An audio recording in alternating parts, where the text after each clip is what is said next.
அதுதாங்க. உடல் நலிவுற்றவர், சுயமாக சிந்திக்கக்கூடிய அளவுக்கு, செயல்படக்கூடிய அளவுக்கு திறன் இல்லாத ஒருவர் முதலமைச்சரா தொடர முடியாதுன்னா, மாநிலங்களவை உறுப்பினரா ஆக முடியுமான்னு கேட்கிறேன் நான். அதுக்கு உடல்நலம் தேவையில்லையா?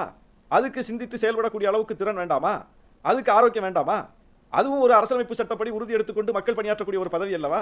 அப்போ என்ன காரணத்தை சொல்கிறீர்கள் பாருங்க. நீங்க அவரை ஓய்வு கொடுத்து வீட்டுக்கு அனுப்பிட்டீங்கன்னா கூட உங்க பாயிண்ட்ல லாஜிக் இருக்குன்னு அர்த்தம். ஆனா முதலமைச்சர்ல இருந்து கழட்டி விடுறீங்க, மாநிலங்களவை உறுப்பினர் ஆக்குறீங்க. இன்னும் ஒரு பேச்சு அடிபடுது அவர் மத்திய அமைச்சராக போறாரு அப்படின்னு. அப்ப முதலமைச்சரா வந்து தொடர முடியாது, அதுக்கு உடல்நல குறைவு காரணம்னா, ஒன்றிய அமைச்சரானா, மாநிலங்களவை உறுப்பினரானா, என்ன லாஜிக் இது? அப்ப என்ன இதுல இருந்து தெரியுது அப்பட்டமா? பாஜக இப்படித்தான் ஒருவரை முன்னிறுத்தும், அந்த செல்வாக்கை பயன்படுத்தும், அதன் மூலம் ஆட்சியை பிடிக்கும், மக்களை ஏமாற்றும், தன்னுடைய திட்டத்தை அரங்கேற்றும். இது என்ன பீகார்ல மட்டும் நடக்குதா? நிதிஷுக்கு மட்டும் நடக்குதா? பாஜகவோட அணி சேர்ந்த ஒவ்வொரு கட்சிக்கு தானே சார் நடக்குது. இதுல எங்க மிரட்டினாங்கன்னு கேட்கிறார் சுமந்து. மிரட்டல்னா ஏன் வந்து நிதிஷ்குமார் கட்சி ஆபீஸ்ல போராட்டம் நடக்குது?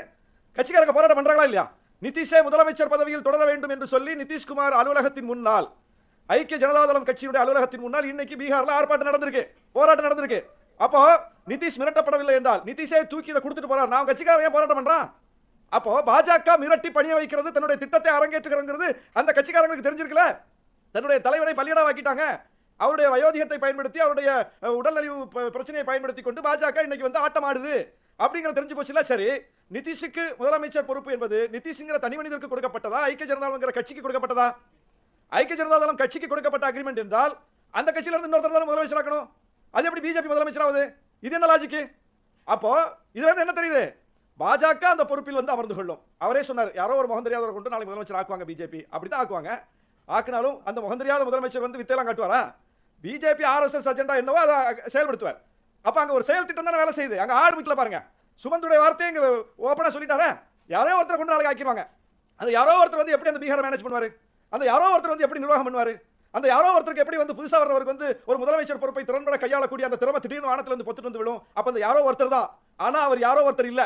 அவருக்கு பின்னாடி ஆர்எஸ்எஸ்ங்கிற 100 வருஷ இயக்கம் உட்கார்ந்து வேலை பார்க்குது. அவருக்கு பின்னாடி பிஜேபிங்கிற மிகப்பெரிய கட்சி உட்கார்ந்து வேலை பார்க்குது. அதுக்கு இன்னும் செயல் திட்டம் இருக்கு. அந்த செயல் திட்டத்தை பயன்படுத்துவதற்கு யாரோ ஒரு கருவி, யாரோ ஒருத்தர் வச்சு அவங்க செய்வாங்க.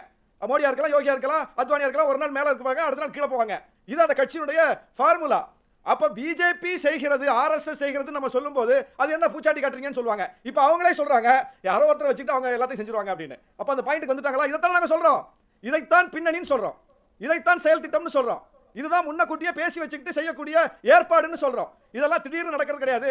ஒருத்தர் உடம்பு சரியில்லாம போயிட்டாரு, அதனால அவரை தூக்கிட்டு இன்னொருத்தரை வைக்கணும் அப்படிங்கிற இந்த விஷயங்கள் கிடையாது. இதுக்கு பின்னாடி ஒரு நீண்ட அக்ரிமெண்ட் இருக்கு, ஒரு நீண்ட செயல் திட்டம் இருக்குன்னு நம்ம சொல்றோம். அப்போ எல்லா மாநிலத்திலும் பிஜேபி இதை தான் நடத்திருக்கு.